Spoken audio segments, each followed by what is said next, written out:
আসসালামু আলাইকুম everyone, welcome to my daily video. কেমন আছেন সবাই? আপনাদের দেখাবো আমি যেভাবে লাচ্ছি বানাই। তো প্রথমেই আমি এখানে দুধ গরম করে নিচ্ছি, এরপর হচ্ছে 2টা এলাচও দিয়ে দিচ্ছি সাথে করে। এটা যখন 5-10 মিনিটের মতো গরম হয়ে যাবে, আমি এটাকে চুলা থেকে নামিয়ে ঠান্ডা করে রেখে দিব। দেখতেই পাচ্ছেন এটা কত ঘন করছি আমি, অত বেশি ঘন করতে হবে না। এরপর এটা ঠান্ডা হয়ে যাওয়ার পরে ব্লেন্ডার করে নিব। এখানে দিয়ে দিচ্ছি সম্পূর্ণ আধা কেজি দুধ। এরপর দিয়ে দিই 4-5টা খেজুর মিষ্টির জন্য এবং ভালো একটা স্বাদ আসার জন্য। আর গুঁড়ো দুধ ব্যবহার করছি, আর বগুড়া, বিখ্যাত বগুড়ার দই ব্যবহার করছি। এটা দিলে তো সেই টেস্ট হবে। আপনি যদি লাচ্ছি বানান, বাসায় বানান, তাহলে অবশ্যই বগুড়ার দইটা ব্যবহার করতে হবে, তাহলে কিন্তু লাচ্ছির একটা ভালো টেস্ট আসবে। এখানে কতগুলো আইস কিউব ব্যবহার করছি।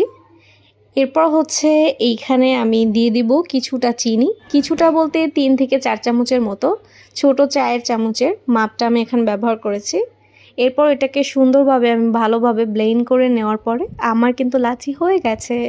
তো কেমন হয়েছে সবাই কিন্তু অবশ্যই কমেন্টসে জানাবেন, আর একবার হলেও বাসায় ট্রাই করে দেখবেন। আর এই রমজান মাসে লাচ্ছি হলে আর কিছু লাগেই না আমার জানা মতে। যখন লাচ্ছিটা খাই, খেজুরটা খেয়ে কি শান্তি জানি একটা লাগে। জানি না আমার মতো কার কার এইরকম লাগে।